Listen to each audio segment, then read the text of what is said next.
Namanya Dita. Usia kehamilannya kini menginjak 6 bulan. Ia lebih sering tinggal sendiri karena suaminya kerja di laut dan hanya pulang 6 bulan sekali. Maka ketika ia hamil pun bisa dihitung dengan jari kapan ia lalui bersama sang suami. Tentunya ada suka duka, dan mungkin lebih banyak duka ketika ia selalu ditinggal suami bekerja. Bahkan ada cerita mengerikan selama ditinggal suaminya. Salah satunya adalah ketika ia menginjak usia kehamilan 4 bulan. Dita merasa ada sesuatu yang ganjil.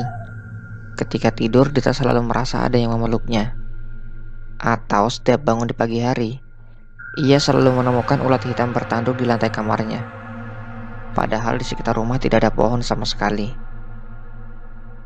Sampai pada suatu malam ketika ia habis mengaji, yaitu sekitar jam 10 malam. Di rumah hanya ada ia sendiri, sedangkan orang-orang sedang pergi ke acara keluarga. Pada saat itu ada yang mengetuk pintu rumahnya. Dan ketika ia buka, ia sangat terkejut karena ternyata suaminya baru pulang dari laut.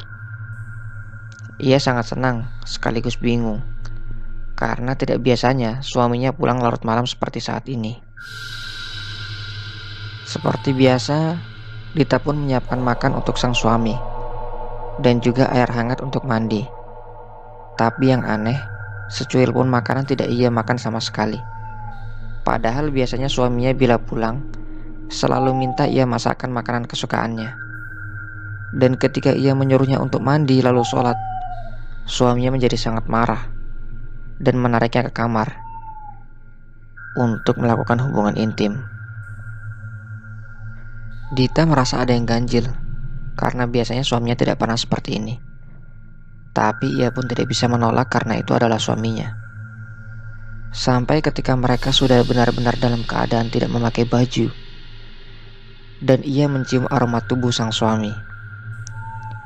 Disitulah ia mulai beristighfar dan ingat bahwa tadi pagi suaminya menelpon dan berkata bahwa dia masih di pulau.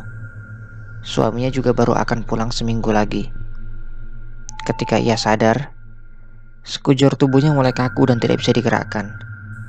Ia benar-benar ketakutan setengah mati.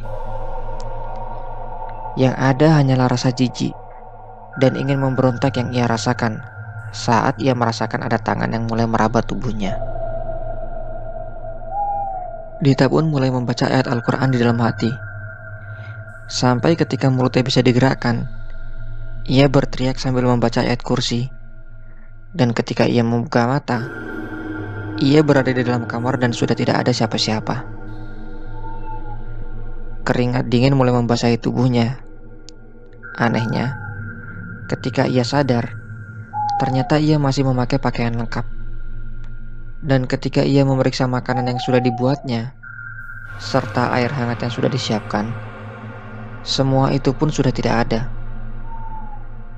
Awalnya Dita berpikir bahwa ini mungkin hanya mimpi, karena ada rasa sakit di badan. Namun ketika ia mengecek pintu depan, pintunya dalam keadaan terbuka. Juga di bagian paha serta tangan ada luka lebam seperti bekas pukulan atau tarikan. Ketika ia hendak menutup dan mengunci pintu depan, ia sangat terkejut. Lututnya langsung lemas serta keringat dingin mengalir. Ia melihat sesosok laki-laki dengan tinggi hampir 3 meter, memakai baju seperti zaman kerajaan dahulu, dengan rambut hitam dan memakai ikat kepala.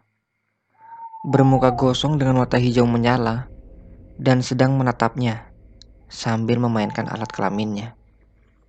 Makhluk itu pun lalu mulai berkata, dengan keadaan mulutnya yang mengeluarkan lendir berwarna merah seperti darah. Ia pun berbicara dalam bahasa Sunda, yang intinya artinya adalah, "Kamu ayo layani aku.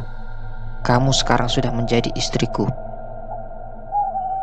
Ia langsung menutup pintu dengan tangan yang masih bergetar hebat dan langsung membuka Al-Quran serta membaca surat Yasin dengan suara yang sangat kencang, dengan harapan bahwa makhluk itu akan segera pergi. Tapi bukannya takut mendengar suara ayat Al-Quran, makhluk itu malah tertawa dengan keras.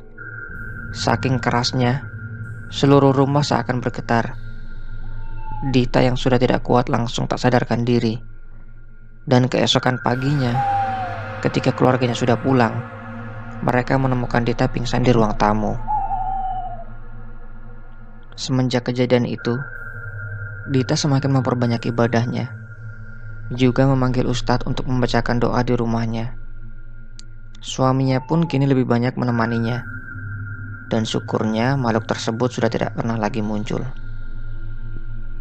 Nah, itulah kisah yang dialami oleh Dita, yang hampir diperkosa oleh makhluk mistis. Entah apa makhluk yang hampir memperkosanya, namun yang pasti ada baiknya kita selalu berdoa dan memohon perlindungan kepada Yang Maha Kuasa agar terhindar dari gangguan makhluk-makhluk jahat tersebut. Sekian cerita dari admin. Tunggu terus ya video selanjutnya.